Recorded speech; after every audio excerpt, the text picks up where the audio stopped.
Welcome back to Active Minds Podcast, where we look to learn and explore through people that are paving their own lane. Today, I have someone who is going to basically guide us on knowing the actual value of things. Here's the one problem that we keep having, especially when we look at economies at scale, societies at scale. We keep going through the exact same problem every single time where we will look at something and assign it a value and think that we're right. But how often have you been wrong? So today we're going to have a little fun with this, and it's going to be a little bit of a different episode. Andrew, thank you so much for joining us, man. Thank you. Andrew Glisson today joins us from Memphis, Tennessee, originally from Houston, Texas. You made the switch from Houston to Texas. I feel like you're going to piss off a lot of people, by the way, because you sing Memphis's praises. I mean, you even said the food's better, which I believe. But specifically, you have this gift. You've got this gut feeling that tells you the calculations say one thing, but there's that one missing ingredient. Yeah. I'd love to get into that with you. Sure. Like, for example, the average person would think Houston, Texas, yeah. Memphis, Tennessee, meh. You actually saw it the reverse. Yeah. How'd that come about? Well, originally, I had a rental property in Memphis that I basically converted into a rental when I moved to Houston in 2010. And I had it for a while, and it was easy for me to build, I guess, a portfolio slowly while I was working in Houston for a Fortune 500 financial services company, and was kind of slowly, bolting on properties here and there over like a 10-year period of time. And then Memphis just had the some of the real estate was, 1940s, 1950s builds. Mid-century, had not been gentrified at all. Some of these neighborhoods were just really, old houses and kind of beat up. And I saw it as an opportunity to go in there and fix, some of these houses and really kind of neighborhoods and put them on the rental market, build a portfolio for myself, and kind of go from there. And so that's really, Memphis in my eyes, and we have some properties in Indianapolis also. Okay. It's just a matter of finding an undervalued asset, repositioning that asset with some construction renovation, and then some people sell it and they flip it, but we chose to build a portfolio and hold these long term. So, and we've done that, and accumulated close to 200 doors now. So over the last really kind of 3 years, doing Fucking that. healthy portfolio. Yeah. Now, Nice. To you, it sounds easy. To you, it feels easy. Yeah. It's just like a neat. It's like at the back. I know, like the back of my hand approach. However, let's pretend for 2 seconds that you and I have never done real estate in our life. What is it like going into a market like Memphis, that especially the mid-century homes? A lot of those are either grandfathered in, passed down, and so on. How do you build a rental market in a otherwise traditional ownership market? Yeah. Well, Memphis has converted over the past, 15, 20 years from really kind of an owner-occupant market to more of a rental market. Oh. And okay. where I started was was really in the middle of town, close to a university, the University of Memphis. Oh. And so okay, there's inherently, some draw there from students that are looking to rent houses. But it's not only students that rent our homes. It's, young professionals. It's, people all over the map. And so there was a natural draw. The neighborhood that we have stuff in, has stuff to do. It's easy access to great city amenities. The Botanic Gardens is around the corner. There's a golf course. So there are things that people want to live near the houses that I buy. And so it was an easier task, I guess. When you're looking at a place to invest your money, I didn't want to do it, in the middle of nowhere, a rural area, because it could sit on the market forever if, nobody wants to live out in the country. And so I definitely wanted to be, in an area where there's some, a lot of people that are already renting, I guess, Yeah. easier to think through. Well, that one I can definitely. The college thing sticks out.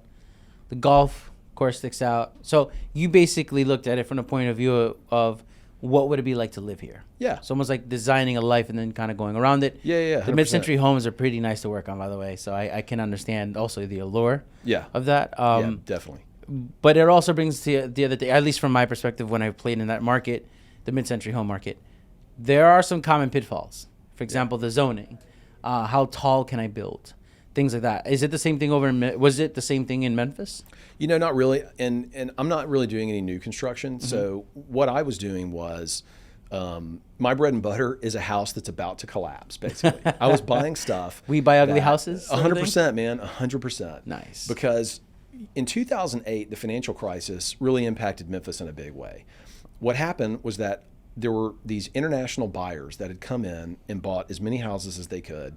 It's a lot like the institutions are doing now. They're buying up, neighborhoods, or people think that they're buying up neighborhoods. It's a little bit of a misconception, but that was happening a lot in Memphis prior to the financial crisis. There were these big firms that were, all over the place, buying as many houses as they could, and then they were over leveraging themselves. Like, for instance, one group was buying stuff in the neighborhood that I own a lot of properties, and they would buy this house for $50,000, not do any work to it, and then borrow $125,000 against that house.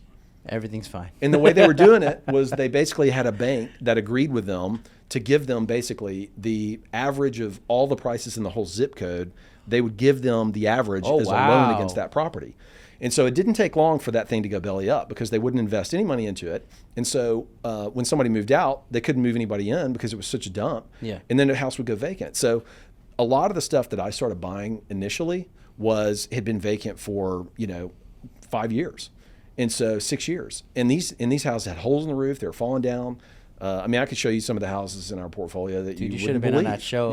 Was it a home makeover or something? Yeah, there's a lot of them out there. Like a savior, dude. I don't even know if the camera crews would follow me into some of these houses, but we pull all that stuff out, throw it in the dumpster, and then put all new stuff back in. And so you're taking, neighborhoods. I think one of our neighborhoods that we're in, we've renovated, over 75 properties within like a 0.2 mile radius. It makes a huge impact to the neighborhood, Yeah. And so that's really, for us, we code enforcement is a little bit of a problem. There's no really zoning regulations because we're not really building anything new. All we're doing is like renovating, existing infrastructure that's there. Oh, so you bringing keep it like up to facade, modern standards. Yeah, 100%. Yeah. So these old brick homes are like, we have a few mid-century modern homes, but most of them are old colonials, and they're like brick exterior, and we have some old wooden homes that are like 19. 100%. Yeah. So we'll just go in, pull the windows out, new windows, new roof, new electrical, plumbing, on and on it goes. Put stainless steel appliances in these things, and so that's really the model. That trips up. Okay, so I know you mentioned wholesaling before we started recording, and wholesaling took off, and I've noticed that as wholesaling got saturated, some wholesalers said, maybe I could buy and hold this, maybe I could buy and flip this. But man, that project management, that's where a lot of them get got. For sure. Like one person, I'm not going to name her name. She recently transitioned from wholesaling into the buy and hold game. She went over budget on 3 of her projects. Yeah. She said, I'm going to learn my lesson. She took a course. And now she went over on 6 of her projects, dude. Okay, but that's happening more and more now. What are you, obviously time has been your teacher. Yeah.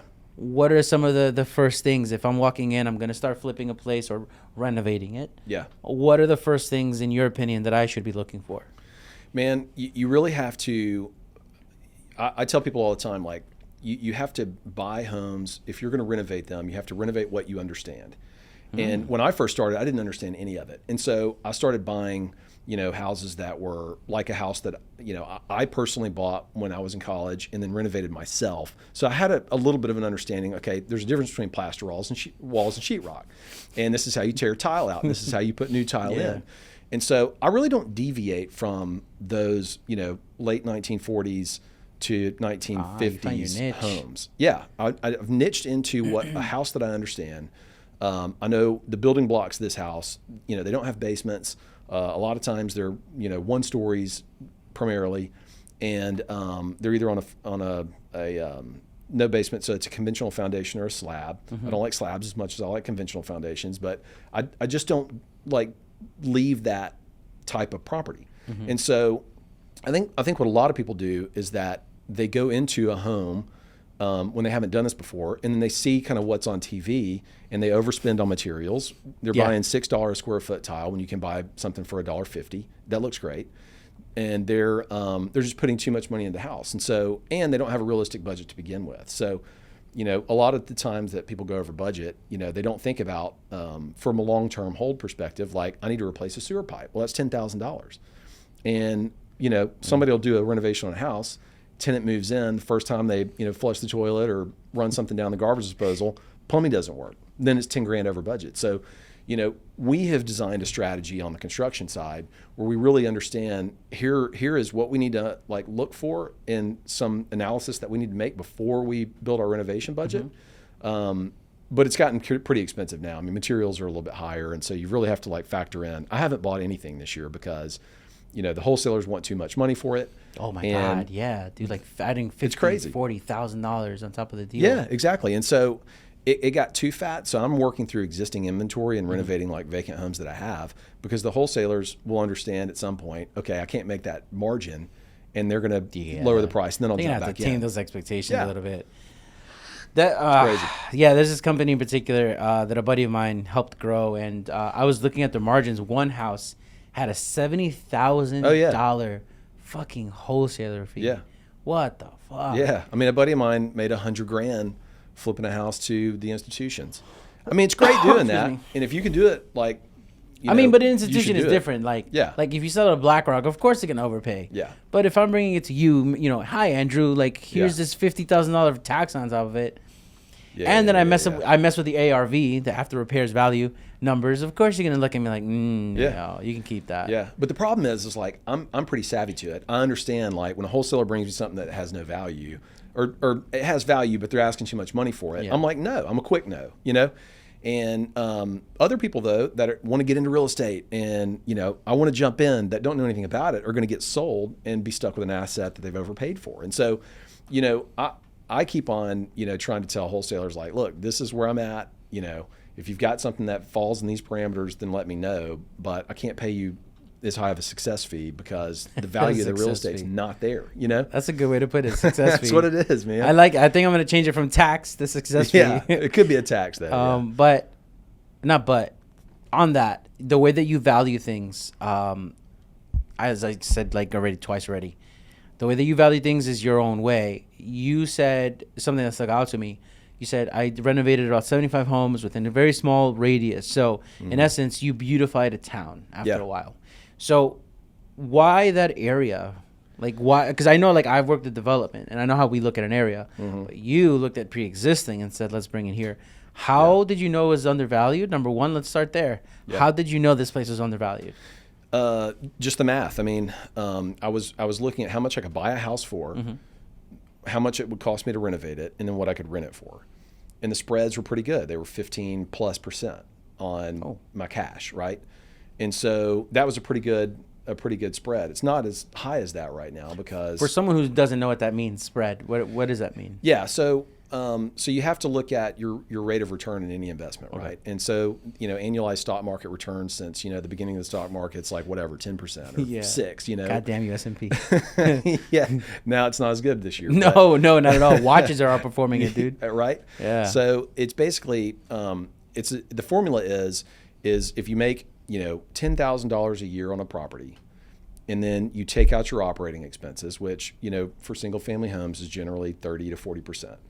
And so you are making $6,000 a year on that house. Then you divide that $6,000, that's your net operating income. You divide that into what you invested in the project, and that's your return. There you go. So it's a simple formula. And so I would take that formula and I would say, the house is $50,000. It's going to cost me $50,000 to renovate it.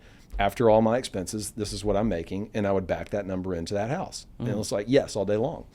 And so that's how I would value it. And I value real estate. You have to value it on the individual asset, and is this worth that number that I'm putting into it in the neighborhood? Because you don't want to invest $200,000 into a house that you could only sell for $100,000. That doesn't make any sense. You're upside down. But then you also have to value it. Am I making any money, annually on this investment also? So there is will this house appraise, and is it in the neighborhood, and am I going to make money on it monthly, or annually? And so that's really how I value real estate. And so a lot of people, like the wholesalers right now, they're trying to sell me something that, ultimately I'm going to have $175,000 invested after I renovate in a neighborhood that supports 125. So that doesn't make sense to me, right? Yeah, that's a big chunk. That's a big chunk. But people are doing that. People are buying those houses from the wholesalers, and they're getting upside down, which is crazy. So I'm on the sidelines right now. Have you heard of this new program that Bank of America just released? They're like, for like low-income areas and all this stuff like that. Like, on paper and from the PR standpoint, it sounds great. Yeah. But I guess the reality of it is scary to me, dude. Is it? Because of the areas that they're trying to push with no money down. It sounds like ninja loans all over again. That's for starters. Number two, the borrower that they're targeting. Even though I'm technically the borrower they're targeting, I'm also looking at the actual unit economics of it all. And the first thing, the red flags that keep going off is right now that market has started to correct. But in certain areas, the price was artificially inflated. Yeah. So even if it appraises at it, if there was a market correction or a market softening, now everyone's underwater before they even turned the wrench. Yeah. So that's why I was asking, like, what your take on that was. Because, like, from my point, it's a little scary, dude. I literally see why I even brought my family down to Florida in 06, 07. Because it's like, dude, they're borrowing so much more than the house is actually worth. Oh, yeah, man. We're going to pick that up for pennies on a dollar, which we did. So I don't know, dude. I just see it happening all over again. It's kind of, I don't know. Are you seeing the same thing, or maybe am I just talking crazy? From a homeowner's perspective, I don't, that particular product, I don't know how well Bank of America is underwriting, the individual. I mean, if they're just offering, down payment assistance or whatever, then that's great, as long as, the underwriting of the individual person can support, whatever loan it is. Okay. I don't see as much of an issue in it. I mean, I think, Bank of America is a pretty sophisticated bank, and so they are. I mean, I think that those loans still have to have certain credit scores. Individuals have to bring certain credit scores. 580 and stuff like minimum. That. Yeah, so I think the main thing is that a lot of people,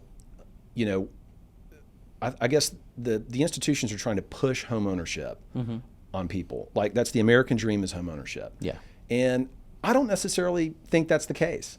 Okay, I think, like, not everybody has to own a home. Yeah. When I was in Houston, I rented an apartment. I loved it. I threw my money away for 3 or 4 years. But fucking Neanderthal. I didn't want to own a home, right? Oh, man. I could have bought a 3-story, townhome, which is like everything that was around me were 3-story townhomes, and lived on the bottom floor and in my bedroom, and then had an empty house, and paid the same amount of money that I did in rent. But why would I do that?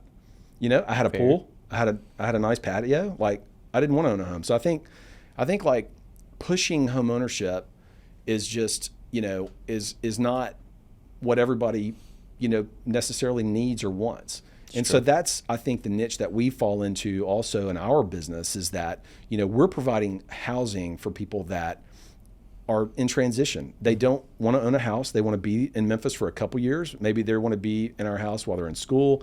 Maybe they're building a family and they want to move to the suburbs in a few years, so they're going to stay, with us until they get ready to move out. And so, the fact that, I guess banks have come up with products like this a lot. It's not just, this one that Bank of America has come up with, but they always tout these products that, make it easier for home ownership. And that's great for people that want to be homeowners.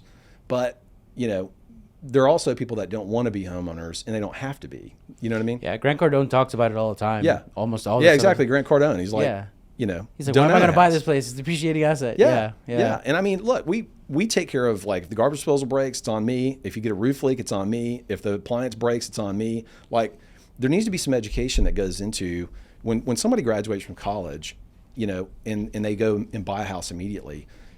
A lot of times they haven't been educated financially on the real cost that goes into buying that house. Buyer's remorse. Yeah. And so they're like, man, I mean, I didn't think about the fact that I had to cut the grass. I don't have $700 to replace my stove, like all that stuff, And so I just think, like, there needs to be a level of financial education before, you're pushing, like, that reminds me of, it reminds me of an article I saw during COVID time.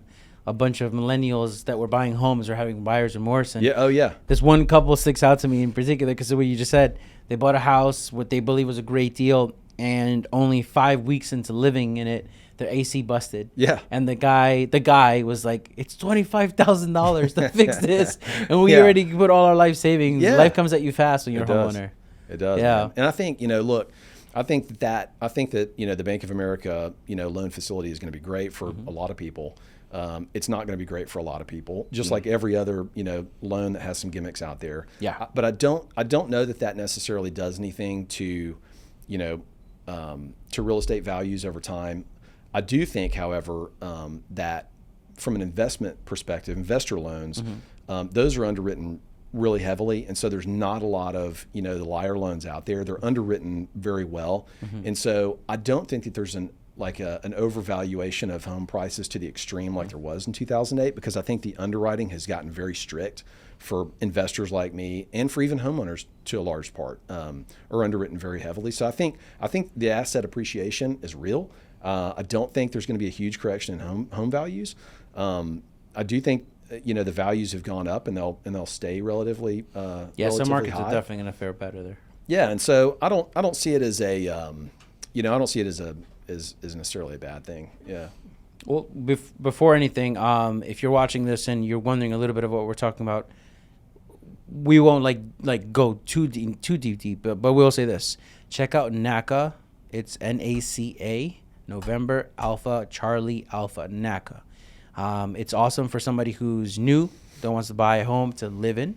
And if you don't, that's fine, because that's kind of where we're going with this. But a lot of this education has been time-tested, battle-approved for you. Yeah. You're now going to be packaging this up in the fall. I did see you're going to be kind of like simplifying this process for a lot of folks. Yeah. I would love to hear a little bit more about that, because I know you're going to break down not only lessons, you actually said you're filming the curriculum right now. Yep. So we're launching what's called SFR University in the fall, and I'm going to teach people how to find real estate and buy it from every different avenue, right? MLS, wholesalers add good value, so don't get mad at me if you're a wholesaler. Like, I'll buy your houses still.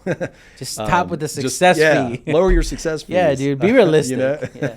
But I'm gonna teach people how to renovate those houses, because I firmly believe that in order to maximize your the value in the project, you have to renovate to unlock value. And then so renovation is going to be a big part of this. And then what do you do after you do all that? Do you want to sell it?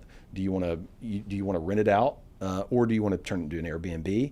And so we've done all of it. We've wholesaled houses to ourselves and other people. We've renovated dozens and dozens of homes, and we've also flipped to sell. We've leased a ton of them, and we have Airbnbs. And so it's really going to be a full comprehensive course from start to finish on what do you do and how do you engage banks, how do you get loans, like how much money do you need, as a person individually, how do I know if I can even invest in real estate? So it takes you, it's from the from the beginning to the end. Yeah. Kudos. So, I'm looking forward to that. Yeah, it's gonna be cool. Yeah. I could see so many different ways that people would benefit from it, specifically the buy and hold. I'm more a fan of the buy and hold.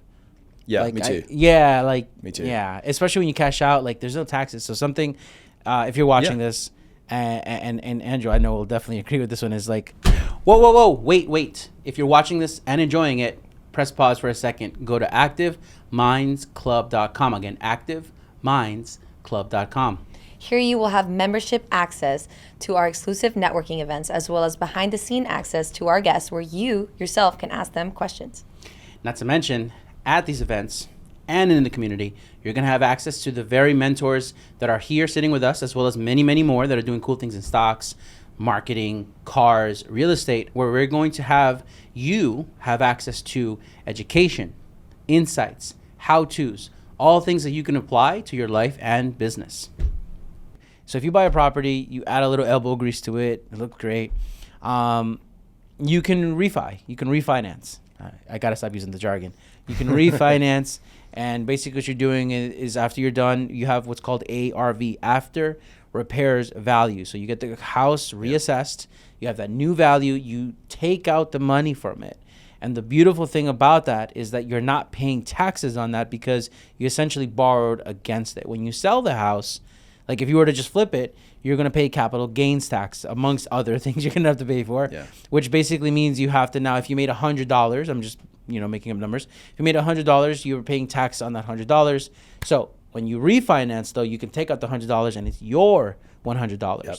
And whomever is living in that place or you're renting it to is continuing to cover the mortgage, and it just goes all over again, over and over again. So that's why, I mean, obviously you know this already, but that's why I'm such a fan of that. And also, you are one of the people that I love working around, because if you're invested in your area, you're always looking for the long term. Like, exactly. You said you did 75 homes, so you know that another 100 homes are now going to benefit from your work. Right. Yeah. Yeah, and hell, if I live in your neighborhood and I'm just a homeowner as well, I'm like, thank you so much, Andrew. Yeah. Because, when you buy a home, location, right, is what you always hear. But you're technically buying your neighbors. Yeah. Yeah. So if your house is, like you said, holes in the roof and, things like that, your home value shit. Yeah, exactly, man. I mean, exactly. We took a ton of vacant properties off the market. People were driving by houses that were boarded up, and we were just taking those houses right off the market, and so now they're occupied and they look great, And you said one thing earlier that you're a fan of the buy and hold method. I am too, and I'm an apologist for that, or evangelist, I guess, because I think real estate, this business is hard. It's hard to find a good deal. It's really hard to renovate it. You gotta sift through a lot of crap. And you have to sift through a lot of crap, and then to go off and just sell that property for a quick, 10, 15 grand. Like, that doesn't make any sense. Like you said, so go much refi work. your money back out of that and deploy it in another property, because you have a cash flowing asset in perpetuity. So it's too much work, in my opinion, to do a flip, unless you're going to make $100 grand or something like that. Rent that house out. That's a different ballgame. Like, there's a buddy of mine named Hugo. His name is Juice. Shout out Juice on Instagram. I've known him for years, man. And he found his niche, which I also noticed you found your niche too. So he found this niche, and he does not deviate from that, man. Yeah. You can show him anything else. He'll be like, oh, I'll just give it to someone else. Yeah. But that's why that's so important about, deciding what you want to work with. Like, you have your niche. You'd be crazy to unless somebody suddenly drops some fortuitous fucking deal on your lap, then why not try it? Yeah. But I think that's something you can definitely take away from this conversation. Not only did Hugo do it, Andrew's doing it as well. It's where you find the deal that works for you, and then you just keep repeating that over and over and over again. It reminds me of this Russian saying, like, try to catch two rabbits, you catch none. Yeah, exactly. And I think that's why you're in this perfect. for the long run, dude. Like, yeah, it also gives you a moat almost in your neighborhood or your area, because if I or Joe Schmo tries to land in your territory and tries to replicate it, you're kind of the big guy in town. Yeah. Yeah, So, and we've benefited from that too. So we've had people move out, and they've seen our sign, in the yard, and they've called me and said, "Hey, look, my mom passed away or something, and I know you buy a lot of houses. Do you want to buy this one?" Boom. We've had that happen, and Now I look at it. people as, know you now. Yeah, they know us. Like, we're a commodity, and we're a known commodity in the neighborhood. We do a great job for our tenants and people and our residents, and people know that. And I also think it's part of my mission to make neighborhoods beautiful again. And so I really hated the way that the investors came in and decimated the neighborhood, didn't care, they didn't live there. And I didn't either when I started buying. I lived in Houston, but I like making things look good, and I didn't want that to be my legacy. And so we invest heavily on the exteriors of our properties. We do landscaping. We put security lights around all the corners so people feel safe when they get home and stuff like that. And we also put Ring doorbells on all of our houses. Really? Because tenants That's a love nice it. touch. It's a nice touch, and people want to see when a package gets delivered or whatever, but could also help for safety and security. And so I'm trying to improve neighborhoods, not just be that investor that comes in, puts lipstick on a pig, throws a tenant in there and forgets about the house. Like, we're trying to actively manage our projects so that way our properties, so that way we can benefit the neighborhoods. I learned that how you do anything is how you do everything. You beautifying towns, whatever. So this must apply to how you take care of yourself as well. Yeah, I mean, for sure. You're young, you got work to do, you got whole life ahead of you, man. Like, when it comes to how you're taking care of yourself, what is something you're finding right now that's working for you? Man, it got a little hard. Like, I had a kid who's 1.5 years old now. Congrats, welcome to dadhood. Yeah, man, it's fucking super scary. Cool. Very messy. Yeah, it is. Oh, it's so messy. You're just picking up everything over and over and over again. So I fell out of the gym a little bit, when Hudson came, but I've gotten back, into the gym, and that really helps because you just put the headphones in and get to zero everything out, And it's like a monastery up in there. Yeah, man, it's nice. You know, it's nice to just get in and forget about it all for a little while. You know, Nice. so that really helps me. You know, be healthy. I don't eat and drink the best stuff a lot of times, but you know, I feel like if I go to the gym, you have a I pay my lot of good dues. food over where you are, dude. Some of the Yeah. best bourbon, of course. I mean, duh. Yeah. But also some of Yeah. the best barbecue. Holy Barbecue's shit. good. Yeah. You know. I don't know how you do it, man. I'm over here like, oh shit. I don't know how you You just got to do stay it. away from some of those places. You know, eat Yeah. it sparingly. Pizza's my vice, man. Really? I could eat pizza just, you know. Stay away from New York, dude. Yeah, every day. Stay away Oh, from New yeah, York. for sure. Oh shit. They just opened up a Joe's Pizza actually down here in Miami. In Wynwood, actually. Okay. Yeah. So just throwing it Yeah. out to the universe in case you want to drive by Joe's There we go. Pizza. I might have to do that. But when you're doing this, obviously you're taking care of yourself. You're focusing a lot of problem solving, I imagine, For sure, while you're all in the there. time, Do you notice some of the people you work around, maybe your colleagues, fellow business owners, whatever you want to call it, Yeah. your social circle? What are some of the biggest lessons that as you're observing them, that you're getting from them, like unspoken, let's just say? Yeah. Because the way you analyze things makes me wonder, like, you must be around certain types of people and then learning from them without them actually have to tell you, Andrew, this Yeah. is what I learned. Man, I've been really fortunate to work with some of the smartest people in business my whole career. So I used to sell commercial insurance, and in Houston I sold insurance products to oil and gas companies. And I worked with a real high-end team that they were good at everything that they did, and really it taught me to, every time I'm building a spreadsheet or building a PowerPoint presentation or an email that goes out that anybody sees, you know, proofread it, reread it, make sure that, you know, you don't have too many filler words in there, that it's like, you know, succinct, Nice. to the point, it's bullet pointed, you know, short lists that make sense. And so I think that, you know, has helped me in business when I've organized, you know, the acquisition side of my business, the construction side, and property management. It's easy to get lost in all these details. And so over the years, I've been able to find people that you know, some of the best folks in business, they don't get lost in all those details. They keep short, you know, concise lists that are easily replicatable, and that they can duplicate across, you know, different topics. And that's just, you know, really helped me as I've built my business to do the same thing. You know, just to not reinvent the wheel, keep it kind of short, sweet, and concise, and move on. And then, you know, the other thing I think is like that, you know, it's okay to make mistakes, but don't make the same mistakes twice. So if you make a mistake, you learn from it and you overanalyze it and you figure out what happened and how can I not do that again, and then implement that strategy into your business. And that's helped us a lot too. Okay, so that definitely sounds like, if like you see like a buddy of yours have a huge slip up, it almost feels like, maybe I'm assuming here, you'd probably do the exact same process watching them. Yeah, absolutely. I mean, it's and that's what mentorship, you know, does for you. When I was in high school, one of our family friends owned a big landscaping business, and I started cutting grass when I was 14. Just neighbors, you know, I was using their lawnmower, cutting their grass, and I was making more money as a 14-year-old than any of my buddies. So I was like, this is awesome. Yeah. And our family friend who owned this big landscaping company, you know, saw that I started cutting grass and took me under his wing and started teaching me a few things. He was my first mentor, and I made a ton of money cutting grass in high school and in college that I never would have been able to make had I not been able to learn from somebody else.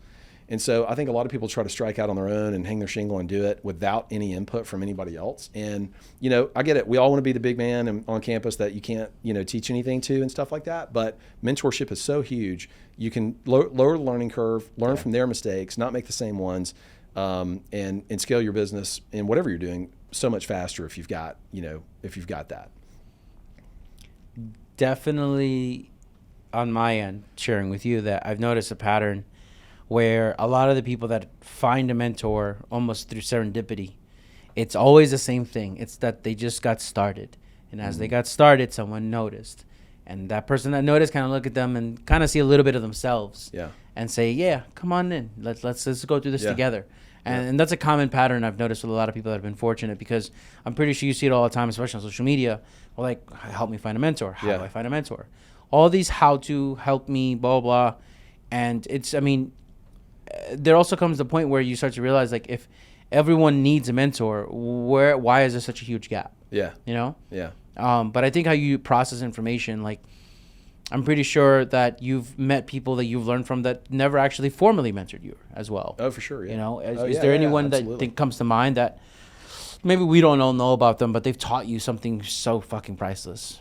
Yeah. I mean, I have people that have, been in my life over the years that I've just kind of watched in business, and, friends that I've seen what they've done, that, have taught me so much about, not only just business, but even, how to be a good dad or a good husband, or just a good, a good member of society. Yeah. So I don't know. I try to gravitate around people that, have those same values that I do, and keep those people close, in my life. Is it harder these days or easier these days? Well, it's harder because of time, I mean, it's, okay, yeah, working and with family and stuff like that, your friend group, in high school and college is like huge. And then, the older you get, it gets, smaller because you don't have a lot of time. Yeah. And then add dad to the mix, and that's it. And then add a dad. But yeah, I mean, we've got, 3 or 4, good couple friends that are close, and nice, good buddies of mine that, we spend a lot of time with, and that's perfect. Pretty regularly, So as if you're watching, listening, want to press, pause and rewind, wanted to give you some of the bullet points that we're going over here, right? And you can Google some terms, etc. So the very first thing we got into is in valuation. So valuation is something that very often gets done wrong. Now, you can look at facts and figures and use your Excel spreadsheet, and that's fine. Formulas are great. They do, in fact, work. But there's that secret sauce, and that secret sauce is sometimes that gut, and another way to call gut is just your experience. So before anything, it's about learning that a pound of practice is worth a ton of theory. Something my mentor taught me a long time ago, and I still say it to this day because it's true. You can have all the theory you want, but the practice is what's going to make perfect. Then after that, we started getting into, in terms of his approach to really where to focus. Something he immediately, at least caught my attention, was he found his niche. He said, I found this type of home. Mm-hmm. I found this type, down to the freaking foundation, by the way. This is awesome. He basically has this exact home, and he knows what works for it. He knows where he wants it, and he just keeps scaling that up, which is why now he essentially has built up 75 homes. Let's call it what it is. He basically built a neighborhood after a while. And that is now paying off in dividends, which takes us to the next part. When you get one thing right and you keep scaling it, kind of like Henry Ford did with cars in production, after a while, that's going to leave residuals. So, for example, in his case, that neighborhood, he's having people call him now. He's having deals brought to him. His lead generation costs are going down. And on top of that, he's made a name for himself in that area where essentially he now has a little bit of, as the kids would say, clout, but specifically leverage. Mm-hmm. Which brings us to that part of valuation. Leverage is important because right now, especially in real estate, and even if you're not watching this for real estate purposes, just for career purposes, there's 1,000 U's. So how do you become one of one? Is to focus on what you do well, add your little sazon, your magic to it, and you scale that, and that's how you get leverage. Leverage is why somebody can charge more than the other. It's why he could walk into a room or a neighborhood and they know exactly who he is. After that, we started getting into a little bit of like, okay, what makes the man the man? In this scenario, Andrew takes us back to basically when he was 14, 15, 16 years old and figured out, here's something that I can do to make me money, which, of course, if you've ever watched Active Minds before, you'll know that's what puts you in front of what soon becomes your mentor. You start doing, you start attracting. And that's just, there's no rocket science to it. Yeah. That then takes him on the path where he starts to realize, shit, I'm really good at this. Oh my God, I'm making money. Oh my God, now look, what else can make me money? Which brings us back to the perfect practice makes perfect. Mm-hmm. And then, of course, after that, we start to round things up with Andrew sharing that the same way that he approaches his business, he applies it to his life.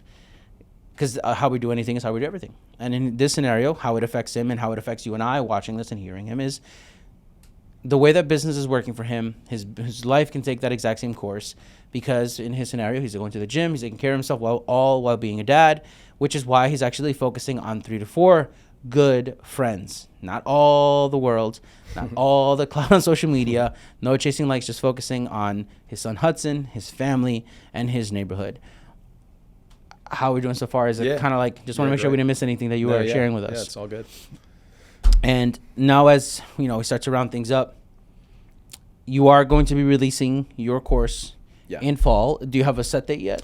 Not really. We're filming now, and we're putting a lot of the material together. It's way more work than I thought it was going to be. So I've got a full-time job with a real estate company, and now I got another full-time job, building a course. But hopefully it's going to be it was going to be early November. I'm targeting late November now. Okay. So roughly 2 or 3 months away from that. And then it's really I think we have an opportunity. There was a study that came out recently that I think it was a life insurance company, MetLife, research or something like that, and they said that institutions own 5% of single-family home inventory now, and they're projected to own in 8 years. They're projected to own 40% of single-family home inventory. Shit, that's because there's jump. a lot of tired landlords that own 5 to 10 properties. They're getting to retirement age. They don't want these properties. Their kids don't want them. So there's a huge opportunity for all of us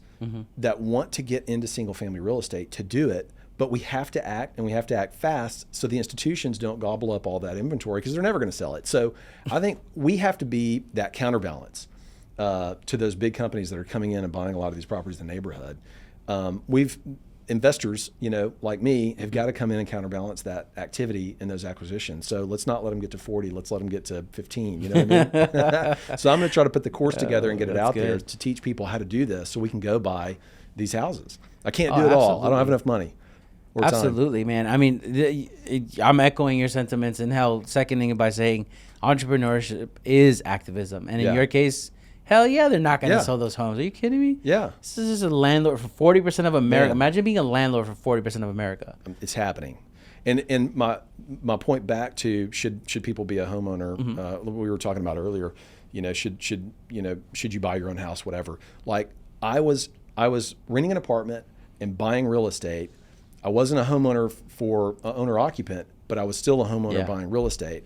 And I would tell people that, like, you don't have to own your own home to be a real estate investor. Exactly. You can rent a place, be a real estate investor. A lot of times it's better use of your money doing it that way. So you don't just think through that. That's long-term thinking, and I hope that you take that and run with it. That's long-term thinking, by the way. In his scenario, absolutely. Like even if you're renting, but when you are renting though, you live in a place that has all the amenities taken care of. You don't have to worry about the grass and everything. So that's and that's something that I hope more people take into consideration, which is buying income. Yeah, exactly. You're buying income at the end of the day. You're not buying a car or a watch, which by the way still outperforms the S&P, as I joked earlier. Exactly. But no, absolutely. I hope more people take your advice and run with it. If you've got a chunk of money, deploy it to assets that are going to pay you instead of a house that's not going to pay you. Absolutely, man. I had to buy a house. We wanted to rent in Memphis when we moved there. We wanted to rent. We were dying to rent, but we couldn't find anything that kind of fit, where we wanted. We have a dog. Nobody had dog parks. It was just like, you're going to buy this apartment and there's nowhere to take the dog out and stuff like that. So we needed a yard, because nobody had a dog park attached to their apartment. They're everywhere in Houston. And so that was really, for us, it was like our dog made us buy a house, I guess. But it kind of is. So, I would still be a renter now if but related to this, have you ever looked at Scottsdale? Dude, I love Scottsdale. It's one of our favorite places in the world. Yeah, because your mid-century thing, I love Scottsdale. It's an homage to Frank Lloyd Wright over there. Man, it's like one of my favorite places in the world. Same. My wife and I love it, and we like the art, we like the desert, just everything about it's amazing. But real estate is so expensive there. Oh, I mean, I meant to rent. Sell all 200 homes that I have and buy one house in Phoenix. Phoenix. So expensive. Holy crap, Phoenix! What the hell happened? It's insane, man. But I meant to visit or rent, because everything you've described that you like is, again, I fell in love with Scottsdale when I was over there. It's amazing, and it's funny, like all the pundits are like, prices are falling through the floor in, LA and Scottsdale and all this stuff. Yeah, they went up 50% and they're falling like 10. I mean, give me a break. It's still way up. You know what I mean? So it's not cheap. It gets you clicks, man. You already know why they're doing it. They're like, this guy is falling. Yeah, exactly. Man, I love it, man. It's beautiful. It's beautiful over there. Well, dude, thank you so much for coming out, man. I definitely want to leave us all with one thing on your end, man. In the next 12 months, what's something you're pre-proud, I like to call it, but what's something you're really excited about in the next 12 months? Man, I'll tell you the thing that I'm I'm excited about right at this moment. It's sooner than 12 months, but I bought 13 duplexes, 15 really, at a very popular, or I guess busy intersection in Memphis that had been run to the ground. There were 3 environmental lawsuits from the city on 3 of these buildings that we inherited. There were half of the portfolio is vacant because the owner couldn't invest in it. He had no. You money to inherited put the back. lawsuit? I inherited the lawsuit. The dude. properties got sued when I bought them. I mean, that's my lawsuit now. So I understood. I knew walking into this I was going to inherit these environmental lawsuits. And so this project, I bought these 30 units in December of 2021, and we're almost done renovating these to a very high standard and high quality. We're going to be done in a couple of weeks. So I know it's not 12 months, but that project has been on my desk and like in my face for the whole year, and it's almost done. And they look great. It's great for the city. It's great for the whole neighborhood. They were completely falling apart. I mean, one of them should have been bulldozed, but we rebuilt it. And so I'm super proud of it. I'm really excited that's going to be rolling off the finish line. And so then it's going to allow me to get to a point where I'm like, okay, what's the next project? You know, hadn't been able to Memphis, think about that man. too well. So it's cool. It's Congratulations, really cool. dude. Thanks, I man. love what you're doing out there. Yeah, appreciate it, God man. bless, man. Thank God you. bless. Yeah. Well, I hope that you send us photos of the finished product, by the way. Absolutely. I'd love Absolutely. to share those. I want to give a huge thanks to not just Andrew, but Hands-Free Automation, Vegan Gummies, keeping this machine running, and also you, the viewer, the listener, specifically because I really cannot stress this enough. Take what's being said here. Even if you feel it doesn't apply to you, try it. Like, you'd really be surprised at the things that are valuable. And that's even for this whole episode, the whole idea is like valuations, like the people you spend time with, the books that you read, the food that you eat. I can keep going. You get the point, right? Again, please remember, a pound of practice is worth a ton of theory. This has been Active Minds Podcast, where we have a little fun with people who are paving their own lanes. Like Andrew, we learn from them. We explore their experiences. We have a little fun to see what it means to us. And most importantly, the whole idea of this is for you and I to move smarter together. I've been Catriel Zarfati. Catch you next time. So guys, as we're wrapping up, we want to remind you that we have our membership program now available on ActiveMindsClub.com. ActiveMindsClub.com. Grab yourself a seat. See you there.